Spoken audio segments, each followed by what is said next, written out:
Hello guys, कैसे हैं आप लोग। तो आज हम एक फॉर्म्ड एलिमेंट पढ़ते हैं आरबीसी के बारे में। इसके बारे में भी आपने बहुत कुछ सुना होगा, इसकी शेप के बारे में सुना होगा, इसके पास न्यूक्लियस नहीं होता, ये सब आपको पता होगा। बट एक बार और इसको और बेहतर ढंग से, और कुछ ऐसी बातें होती हैं, कोई छोटी छोटी टर्म होती हैं, छोटे छोटे कॉन्सेप्ट होते हैं जिनको हम स्किप करते हैं और वो आगे चल के फिर हमें दिक्कत देते हैं। ठीक है, तो जितने भी छोटी मोटी टर्म आएंगे इसके अंदर, कुछ कॉन्सेप्ट आएंगे, रोलेक्स फॉर्मेशन क्या होता है ना, क्यों होता है, मेन तो क्यों होता है, ठीक है, वो सब बताऊंगा मैं आपको। एंड हम इस चैप्टर को, इस टॉपिक को ख़त्म करेंगे। ठीक है, रेड ब्लड सेल्स। ठीक है, रेड ब्लड सेल्स क्यों बोलते हैं, बिकॉज वो रेड होती हैं। तो यहाँ पे इरेथ्रो माने क्या होता है, रेड, है ना, साइटस माइनस सेल्स, है ना, रेड सेल्स होते हैं। तो ये मेन बात क्या है इनके पास, ये हमारा एक ऐसा फॉर्म्ड एलिमेंट है, एक ऐसा आपका फॉर्म्ड एलिमेंट है जो कि जिसमें न्यूक्लियस नहीं होता है। ठीक है, न्यूक्लियस नहीं होता। अगर न्यूक्लियस नहीं होता तो डिवाइड नहीं करेंगे और रिपेयर वगैरह भी नहीं करेंगे। डीएनए नहीं है इनके पास, तो मतलब इनका सिंपल सा एक फिक्स लाइफ स्पान होगा और वो जिएंगे और मर जाएंगे। आगे चल के देखेंगे लाइफ स्पान क्या होता है इनका, 120 दिन का, 120 दिन का एवरेज, है ना, 120 दिन का। आ जाओ, और हम आगे चल के ये भी देखेंगे कि यार बॉडी को पता कैसे लगता है, क्योंकि जब एक ब्लड के अंदर आपका एक आरबीसी 120 दिन की है, एक आरबीसी 100 दिन की, एक आरबीसी 20 दिन की, एक आरबीसी 80 दिन की है, तो उसमें से यार 120 दिन वाले को 110 दिन वालों को ही क्यों मार रहे हैं, ऐसा क्या, क्यों डेट लिखी है क्या वहाँ पे, नहीं। तो उसके पीछे कॉन्सेप्ट क्या है उसे हम समझेंगे एक बार। ठीक है जी, चलो।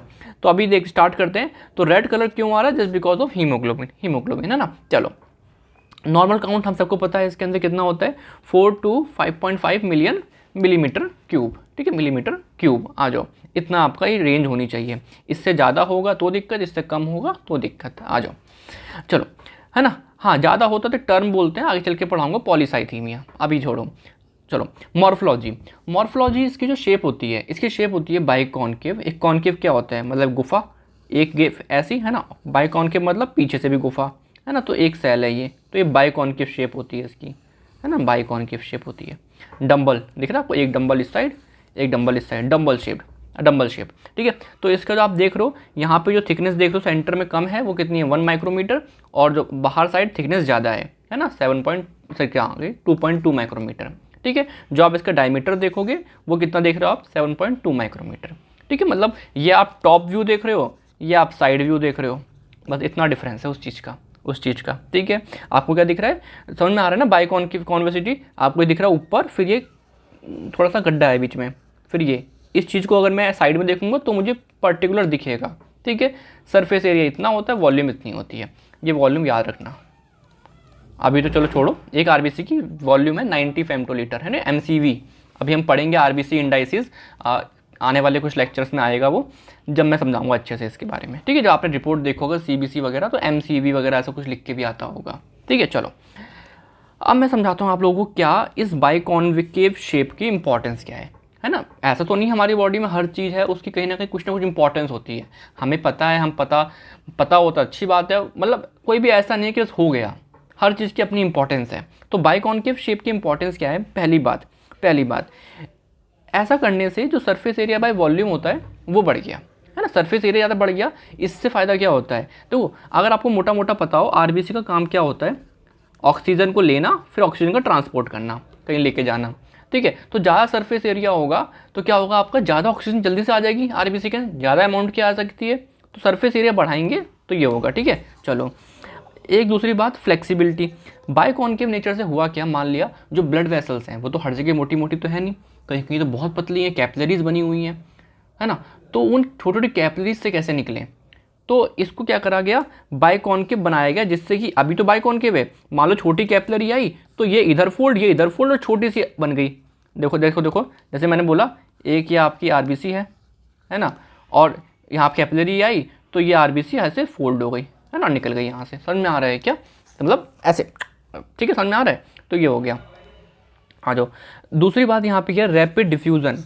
अब जैसे रैपिड डिफ्यूजन का मतलब क्या है, जैसे कि मान लिया आरबीसी ऐसी है, सेंटर में क्या है, थिकनेस थोड़ी कम है, सेंटर में थिकनेस कम है, तो जो ऑक्सीजन अंदर है वो जल्दी से सरफेस पे होके बाहर निकल सकती है।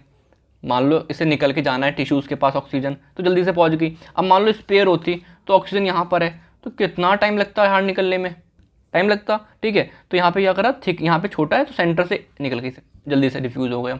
तो आपका सिंपल सी बात है कि रैपिड डिफ्यूज़न भी होता है बाइकॉन्केव, और इसकी वजह से, ऐसे शेप की वजह से अगर इस सेल के अंदर पानी वगैरह चेंज होता है तो ऐसा नहीं कि मेम्ब्रेन रप्चर हो जाएगी या कुछ हो जाएगा, इस शेप की वजह से वो मिनिमल टेंशन रहती है मेम्ब्रेन के ऊपर भी, ठीक है, मेम्ब्रेन के ऊपर भी। तो मोटा मोटा जो मेन कॉन्सेप्ट है वो यही है कि बाइकॉन्केव शेप से सरफेस एरिया बढ़ता है बाय वॉल्यूम, जिससे कि आपका जो ऑक्सीजन ज़्यादा अमाउंट में आ सकती है, ठीक है। Flexibility is our important point, और दूसरा पॉइंट क्या है, रैपिड डिफ्यूज़न, ठीक है जी। चलो पढ़ना इसे ध्यान से, है ना, समझ में आया होगा आई होप। अब मैं बात समझते हैं, इस कुछ यूनिक पॉइंट है इसके पास, कोई न्यूक्लियस नहीं, कोई माइटोकॉन्ड्रिया नहीं, कोई एंडोप्लाज्मिक रेटिकुलम नहीं, कोई आपका क्या नहीं है, आपका गोल्गी एपरेटस नहीं है, ठीक है। अब माइटोकॉन्ड्रिया नहीं है तो क्या क्रैब साइकिल वगैरह होंगी? यहाँ नहीं होंगी, बिल्कुल नहीं होंगी, ठीक है। चलो आ जाओ।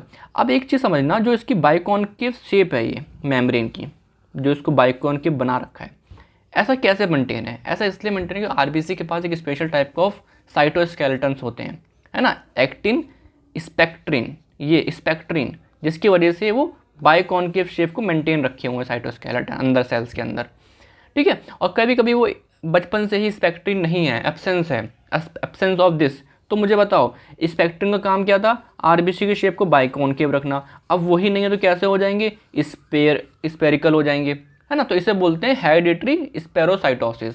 अगर ये स्पेरिकल हो गए तो ये क्या होंगे? आपके स्प्लीन द्वारा या वैसे भी टेंशन वेंशन पड़ेगी जब स्ट्रेस के टाइम पे, क्या होंगे? ये रप्चर कर जाएंगे, हीमोलिसिस हो जाएगी, मतलब कुल समझो रप्चर हो गई, हीमोलिसिस हो गई, है ना। तो हेरिडिटरी स्पेरोसाइटोसिस मतलब बचपन से ही आपकी जो आरबीसी हैं वो स्पेरिकल हैं, बिकॉज एक साइटोस्केलेटन स्पेक्ट्रिन नाम की चीज़ है नहीं, ठीक है। ये थोड़ा क्लिनिकल हो गया, इसको थोड़ा सा हम कैच करेंगे, ठीक है। चलो एक आओ यहाँ पे कॉन्सेप्ट पे आओ। मैंने बोला आपसे properties of red blood cells, एक टर्म आती है रोलेक्स फॉर्मेशन। रोलेक्स फॉर्मेशन मतलब इतना सा होता है कि जो आपकी आरबीसी है ना, अगर एक के ऊपर एक, भाई इतनी सारी आरबीसी हैं, देखो ये देखो, है ना, इतनी सारी आरबीसी हैं, अगर वो एक के ऊपर एक के ऊपर एक के ऊपर एक के ऊपर एक के ऊपर एक कॉइन जैसे आ जाएं, उसे बोलते हैं रोलेक्स फॉर्मेशन। और जनरली किसी हेल्दी इंसान में इतना होता भी नहीं होता। क्यों नहीं होता, पहले वो समझते हैं, और फिर ऐसा क्या होता है किसी इंसान में ये होने लगता है वो देखेंगे। तो पहले समझते हैं नॉर्मल कंडीशन में क्या हो रहा है कि एक आरबीसी ये है, एक आरबीसी ये है।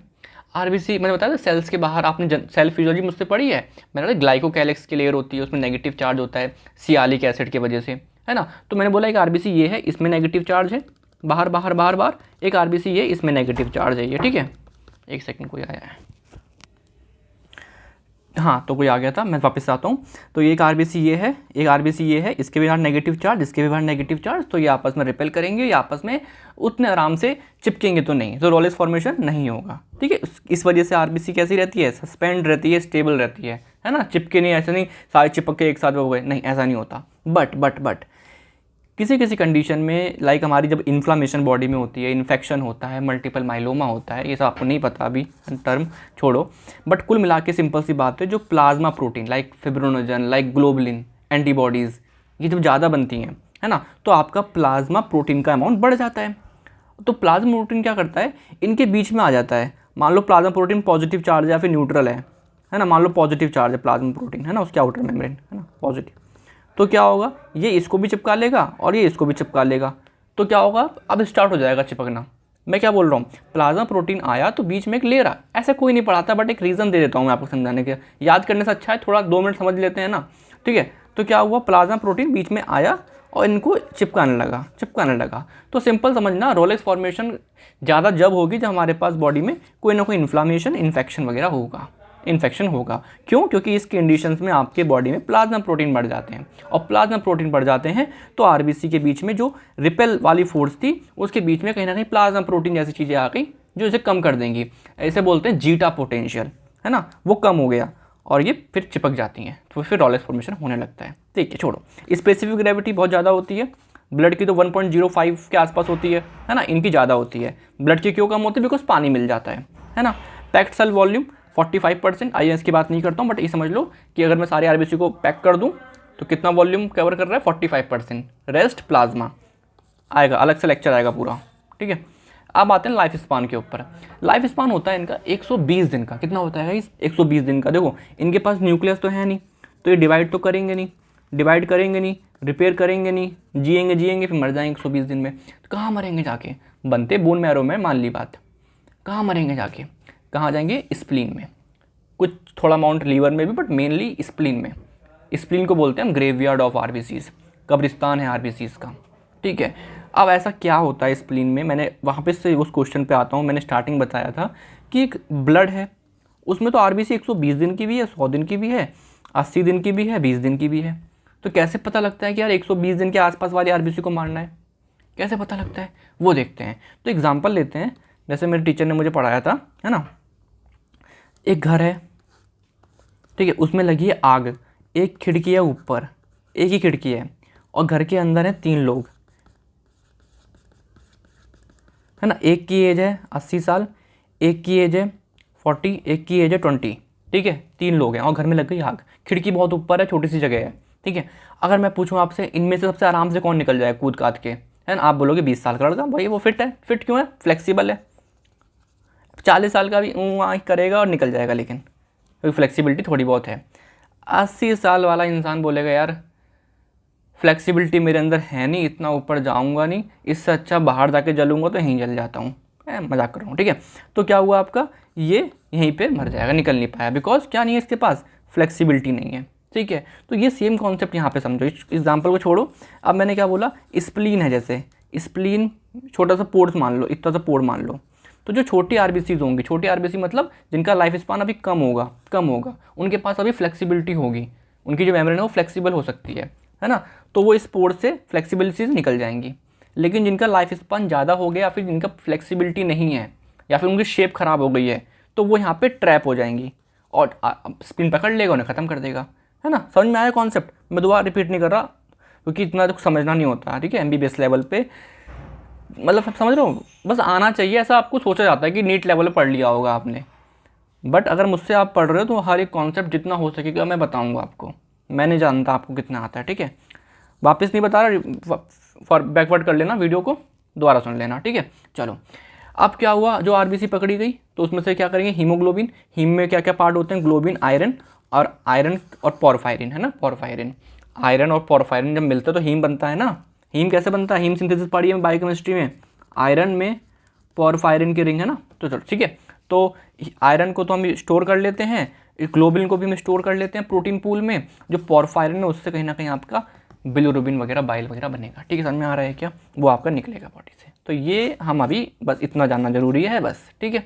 चलो, फंक्शंस क्या होते हैं भाई ब्लड सेल्स के, आरबीसीज के, ऑक्सीजन को लंग से टिश्यू में ले जाना और CO2 को टिश्यू से लंग्स में ले जाना, ठीक है। बफर एक्शन भी होता है बिकॉज हीमोग्लोबिन होता है इनके पास। Blood group AB, ABO, RH, ये सारे एंटीजन कहाँ प्रेजेंट होते हैं, आरबीसी की मेम्ब्रेन के ऊपर। तो ये तो एक हर बच्चे को पता है। चलो, अप्लाइड फिजियोलॉजी, थोड़ा सा इंपॉर्टेंट हिस्सा। तो जब आरबीसी अकाउंट बढ़ता है, उसके टेक्निकल टर्म होती है, उसे बोलते हैं पॉलीसाइथीमिया। प्लीज़ वादा करो भूलोगे नहीं, क्योंकि ये टर्म ही होती है जो यूज़ करी जाती है ना, जो आपको अलग बनाती है सबसे।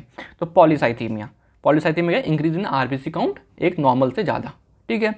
अब वो बढ़ना हो सकता है फिजियोलॉजिकल, इन्वायरमेंट में कुछ चेंज हुआ या फिर है ना उस सब में, फिजियोलॉजिकल, जिसका कोई ट्रीटमेंट वगैरह नहीं करेंगे, बट ठीक है फिजियोलॉजिकल है। कुछ होती है पैथोलॉजिकल, तो इसको हम देखेंगे आराम से। पहले देखते हैं physiological increase in RBC count और decrease in RBC count. Increase कब होता है, एज, देखो मैं क्या बोल रहा हूँ आपसे, जब बच्चा पैदा होता है ना तो उसके पास बहुत ज़्यादा आरबीसी होती है। एक बच्चा एकदम पैदा हुआ 8 से 10 मिलियन पर मिलीमीटर क्यूब। ऐसा क्यों होता है, बिकॉज जब बच्चा माँ के अंदर होता है तो वहाँ पे ऑक्सीजन इतनी ज़्यादा नहीं होती है, तो बॉडी ने डेवलप करा है बच्चे की कि हमने आरबीसी ज़्यादा बना ली, ठीक है। अब क्या हुआ, जब बच्चे का जन्म हुआ तो उसकी बॉडी में कितनी आरबीसी है, इतनी आरबीसी है। तो स्टार्टिंग के 10 दिन में क्या होता है, ये आरबीसी का एक्सेसिव हीमोलिसिस होता है। तो आपने देखा होगा जॉन्डिस, एक बच्चा जब पैदा होता है तो उसमें मोस्ट कॉमन फिजियोलॉजिकल जॉन्डिस हमें देखने मिलता है, जो कि अपने आप ठीक भी हो जाता है ना, ठीक है। तो आपको ये समझ में आ रहा है, एज बच्चे में ज़्यादा होती है। क्यों ज़्यादा होती है, मैंने बता दिया आपको, है ना, क्यों ज़्यादा होती है। अगर आप कॉन्सेप्ट समझो, माँ के अंदर पेट में जब बच्चा होता है तो उतनी ऑक्सीजन नहीं होती, तो वो अपने आप को डेवलप करने, अपने आप को सर्वाइव करने के लिए बच्चा ज़्यादा आपका आरबीसी करता है। इतना आपको समझना नहीं है, बट आपको समझ में आ गया, ठीक है। सेक्स, मेल में ज़्यादा होता है, फीमेल में टेस्टोस्टेरोन, है ना। हाई एल्टीट्यूड पे जाओगे ऑक्सीजन नहीं मिलेगी, हाइपोक्सिया होगा, हाइपोक्सिया, हाँ देखो लिखा होगा मैंने कहीं, है ना, हाँ, हाई एल्टीट्यूड पे गए, ऑक्सीजन नहीं मिली, हाइपोक्सिया हुआ, तो किडनी ने स्टिमुलेट किया इरेथ्रोपोइटिन। अब बोलो ये क्या चीज़ है, कोई बात नहीं, नेक्स्ट लेक्चर इसके बाद ये पढ़ लोगे। हार्मोन है जो कि बोन मैरो को स्टिमुलेट करता है और फिर बोन मैरो आरबीसी बनाता है, आरबीसी बनाता है। ठीक है जी, चलो। मस्कुलर एक्सरसाइज वगैरह में जैसे आप देख रहे हो, मस्कुलर एक्सरसाइज या फिर इमोशनल कंडीशन में हम सिंपैथेटिक सिस्टम एक्टिवेट होता है हमारा, है ना, मतलब एकदम से हम हाइपर एक्टिव हो जाएंगे, और तो हमारा वहाँ से हार्मोन निकलता है एड्रेनल। एड्रेनल हमारी पूरी बॉडी वर्क करता है। और स्प्लीन में ना एक खास बात और होती है, मैंने बताया नहीं आपको, स्टोरेज भी होता है इसके अंदर, है ना, स्टोरेज भी होता है आरबीसीज वगैरह का। तो स्प्लीन जब कॉन्टेक्ट करेगी तो आरबीसीज निकलेंगे यहाँ पे, है ना, रिलीज ऑफ आरबीसीज। तो ब्लड बैंक तरीके से होता है, वहाँ पे कुछ सेल्स आपके स्टोर भी रहते हैं, छोड़ो, है ना, प्लेटलेट्स वगैरह। चलो आ जाओ, है ना, रिलीज ऑफ आरबीसीज। आ जाओ, आफ्टर मील आरबीसी बढ़ जाती है बिकॉज हमारी बॉडी की वो डिमांड होती है खाने को लेके, डिफरेंट डिफरेंट, है ना, जगह तक लेके जाना है उस तरीके से, तो वो आफ्टर मील हो गया, है ना। एक्चुअली आरबीसी लेके नहीं आती, बट हाँ हमारी बॉडी बढ़ाती है। इंक्रीज इन्वायरमेंटल टेम्परेचर, तो हर एक्टिविटी बढ़ती है, टेम्परेचर बढ़ता है, तो वही चीज़ लिखी है। डिक्रीज कब होगा आरबीसी काउंट?